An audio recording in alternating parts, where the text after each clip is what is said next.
Wait, are those tickets for Seattle? My stomach plunged. It was 6:40 on a Friday night. We were 2 hours from Seattle, and the show started at 7. But that's okay. I stopped speaking as I focused on searching. Quick search. A theater 2.7 miles away, and they had plenty of seats open. Normally, the cost would already be eating away at me. It was $50 just down the drain, but really, it was a price I was willing to pay. I'd been looking forward to this for weeks. I had my outfit change in the car, and I was going to the Taylor Swift Eras Tour concert movie. And everything was just fine for one entire loading screen second, until all of a sudden, my tickets were confirmed for Anchorage, Alaska. What the fuck? That's not 2.7 miles from my location. What the fuck? I said in rising panic.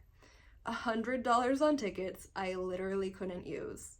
I didn't have another spare 50, which would mean no Taylor, but I couldn't think too far ahead because my husband, seeing me show signs of panic, took my phone from me to understand why I was freezing up. Without a second's hesitation, he pulled out his phone and secured us 2 tickets to the actual closest theater about 4 miles away. I still don't really know why my phone messed up, but my phone can be a buggy bitch sometimes. So, in no time at all, we said our goodbyes to my husband's coworkers. From his butterfly boss to his Miss Frizzle friend, we left the Halloween party feeling, well, socialized and festive. But the second I got in the car, I sunk low in the seat and started stripping. I had a 13-minute drive to the theater and had to change from my simple Halloween costume to my elaborate concert costume. In a flurry of motion, mascara, and spray glue, I was ready just before we pulled into park. Before leaving the car, I double-checked the contents of my bag. In addition to backup makeup and caffeine, I was smuggling a homebrewed adult beverage in, and my husband was worried. "Isn't the backpack a little conspicuous?" he asked. "Maybe pre-COVID. Post-pandemic theaters are really just happy you're buying tickets," I said, not realizing I would later quote myself for this YouTube video. Make your own choices. We left the car, scanned our tickets, and bought some popcorn. Then I made my husband take an annoying photo of me standing in front of the theater sign that said Taylor Swift, and then we found our seats. Now, I had done a little bit of internet browsing on the subject of singing in the theater. I found a few very different opinions about it, but the ones I gave the most credit to were from theater employees. They basically said that people sing at concert movies. Since that's the opinion I wanted anyway, I listened to it.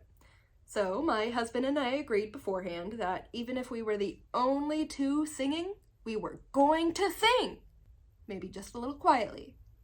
Anyway, it turned out none of that planning really mattered, because the largest group in the theater were a dozen preteens, aged around 10 to 12.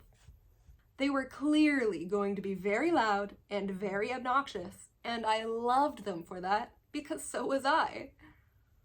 Right before the movie started, I embarrassed myself slightly by asking if the glow bracelet a kind stranger offered us was free.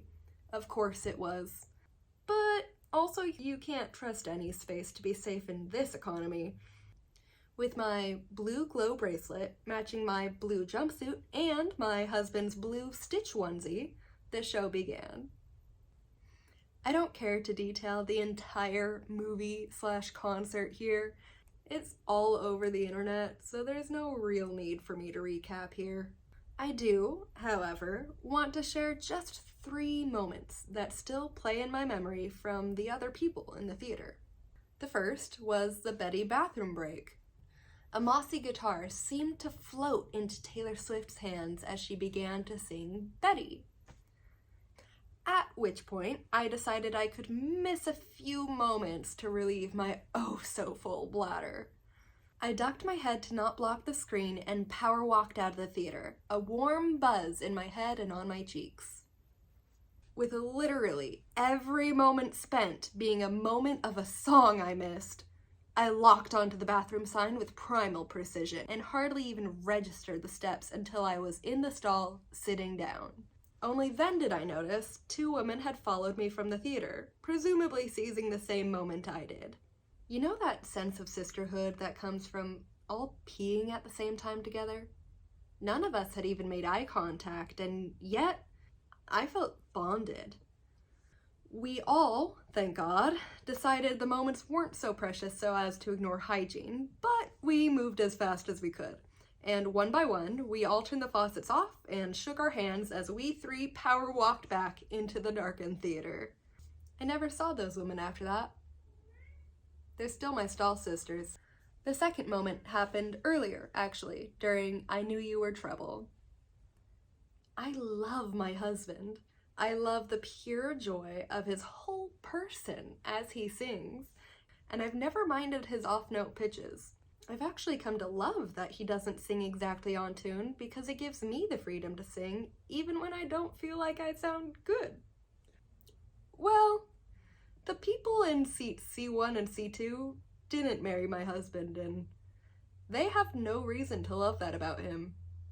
Throughout the concert, they had been a little bothered by us.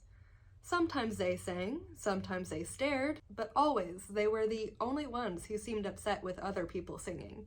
Well, the look of absolute shocked disgust this woman flashed my husband during the chorus of that song was so completely unexpected but genuine that I can't help but smile about it. It was, I believe, the only time we had truly annoyed them.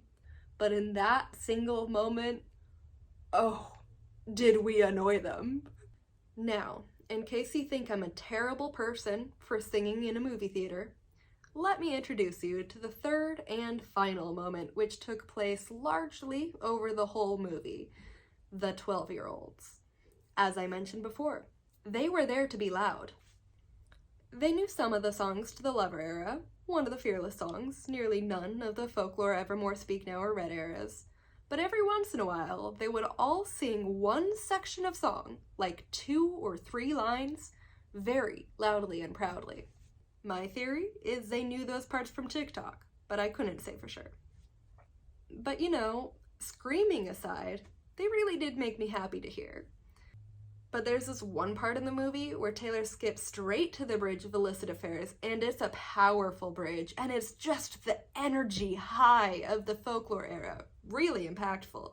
And I could tell it really impacted one of the 12-year-olds because right as soon as it started, she was ready, and she was hoarse-voiced, screaming along to "Don't call me kid! Don't call me baby!"